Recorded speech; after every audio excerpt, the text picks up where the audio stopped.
48 verses 4. Bamenyeziwe emathuneni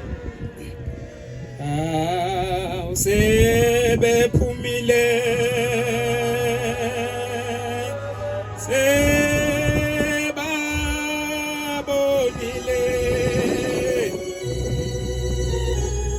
bangenile emsini oyingcwele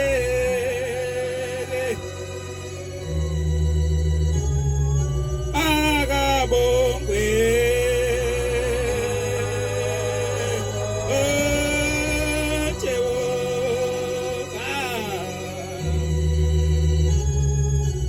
bamenyeziwe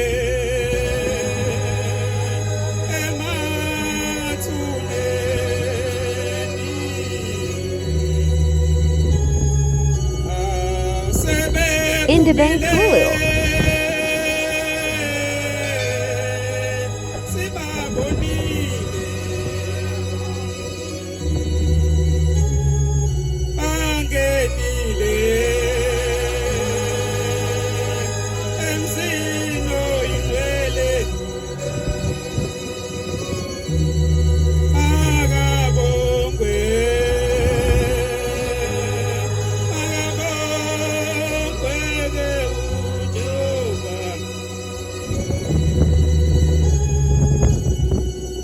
Ngiyakhetha unyaka sesonami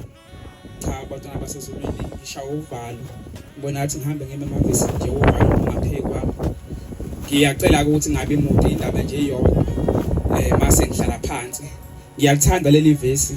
ngoba ngalomzuzu nangesikhathi angiqale lapha lopa nogoqe lapha usihle bamqapha kanjalo ekhaya bathi ngokusebenzisa ngamiyela ngokusuka ngisuka kamaphumulo emthandeni ithempeli isekwandini ngaphansi kwasejeleza amen. Cha abantwana basezulwini umsebenzi mkhulu uShembe uThixo ngoba le ndaba yakhe yokuthi ayiveze uNkulunkulu akayibekanga kubantu abadala kuphela ngoba nakithi uyayibonakalisa abaningi ngizoqala ngale ndaba laba abaningi ebebefisa namhlanje ukuthi beze lapha endaweni yaseKapa esekuphela iminyaka befisa bethandaza kodwa namanje abakafiki. Nathi ke bengakhona ukuqonda kwethu uNkulunkulu usithandile bantwana basezulwini leli vesi limnandi kodwa liyasikhumbuzisa ukuthi kwahlalwa phansi ngathi imndeni yakithi noShembe njengoba sibona uNkulunkulu omgaka sithi uShembe uNkulunkulu obani abahlala phansi noShembe bathi Shembe nangu umntanami akasikhonzele ngaba simazi uShembe thina makuthiwa imndeni ayithi yayingathandi simazi uShembe. Fuza bomama lamhlanje nobaba bethu bayagiya bayaqephuza inhliziyo zicontsuthu bathi lamhlanje noma sesingahambi emhlabeni kodwa ikhona indaba esoyishiya emakhaya.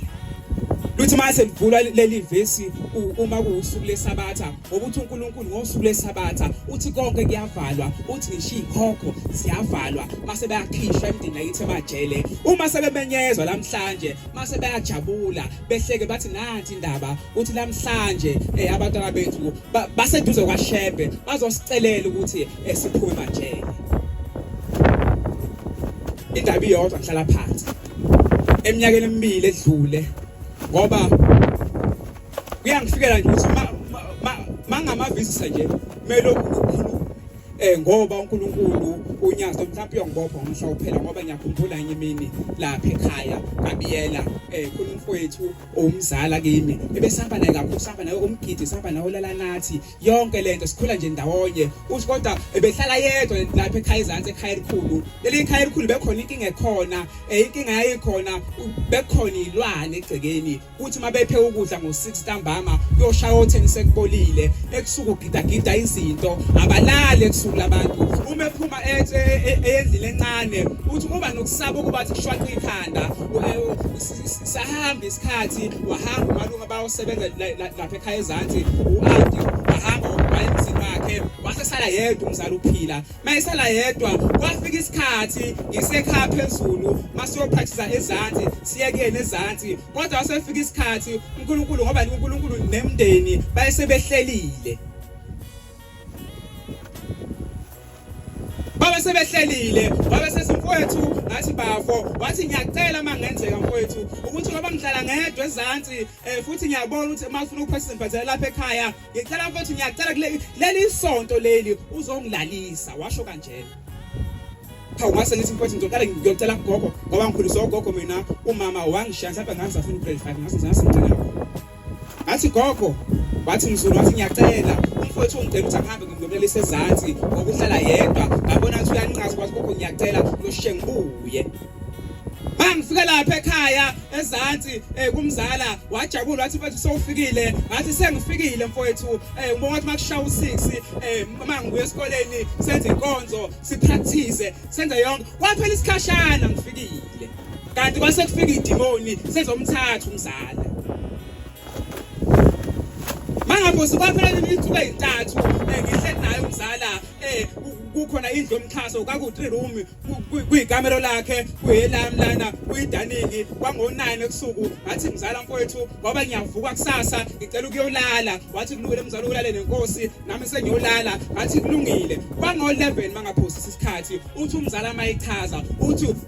wafika lomchamo omncane waya ngaphandle ethi ufuna